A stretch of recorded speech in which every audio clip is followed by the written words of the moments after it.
Hi guys, it's Michelle again with sbsfitness.ca. I am starting a compost today and we just went and got some worms. It is very early, hence why I look a little rough and ragged around the edges. We've been on the road for quite a while to drive up to the north to go get these wonderful worms. So today I'm going to walk you guys through starting your own compost that can live under your sink. This is our second compost that we had. Our first compost went absolutely crazy and our worms were literally growing out of the bucket and no one would take any worms from me, and unfortunately I had to give the whole bucket away to a professor at SAIT.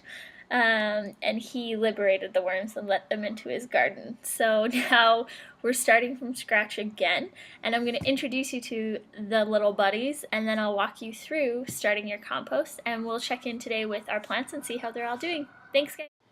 Alright guys, so these are the star of the show that we just went far into the north to go get. They're moving quite a bit in my hand. I don't know if you can see how much they're moving.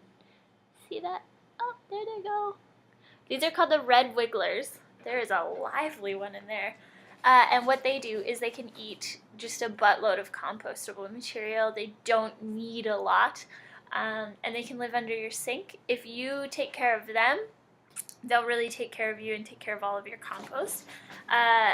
We've had no problems with the red wigglers before, and when we did this compost previously, they were awesome for us, so I'm sure that they're going to do great again. And basically now I just need to make them a home. So what we have in this little bag is their mulch. So the people we bought them from put wet newspaper in them.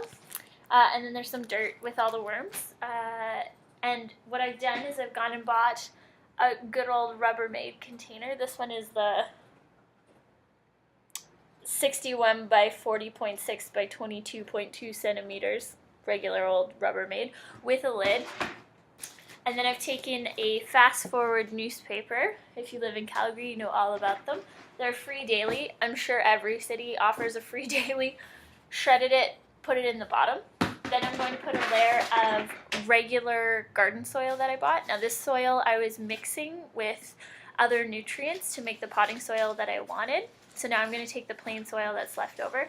I'm going to throw it into the bin on top of all this. Throw in my worms and some compost to get them started. Chuck on the lid. I'm not going to punch holes in it for the first little bit. I'm going to let them kind of do what they need, and they can use that excess moisture to keep going. And then when the moisture starts to get too great, that's when I'll start poking some holes in it. The last time that we had a compost, we literally had worms coming out the top.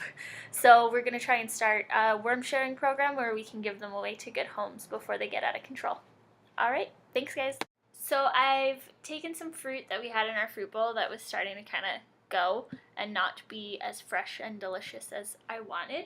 I've put it on top of my layer of soil, and then I'm going to throw my worms in, and then I'm going to put more soil on top and throw the lid on. And that should really kickstart them.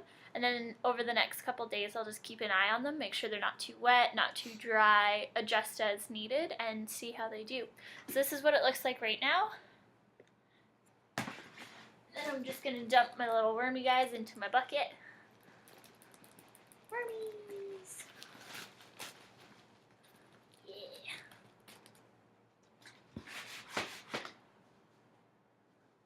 So many wormies.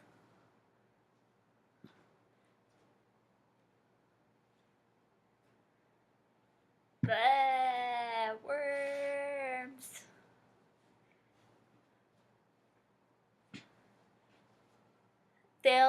They'll smell the food and they'll go to where the nutrients is and they'll start eating right away. I'm sure these guys are hungry too because they've been separated out of their normal pile to come and live with us. So there's some really big ones, there's some juveniles, there's some really cool nests that have started to form. And what a worm nest is when you get just a giant cluster of little tiny baby worms and just one or two big worms. That's actually a nursery. So if you break that apart, you can start whole worm colonies just out of those little tiny nurseries. You don't really have to worry about inbreeding with worms. There's a lot of genetic diversity with them. And yeah, they're already starting to wiggle around. So I'll cover them with some more dirt and we will keep you guys posted on how they do.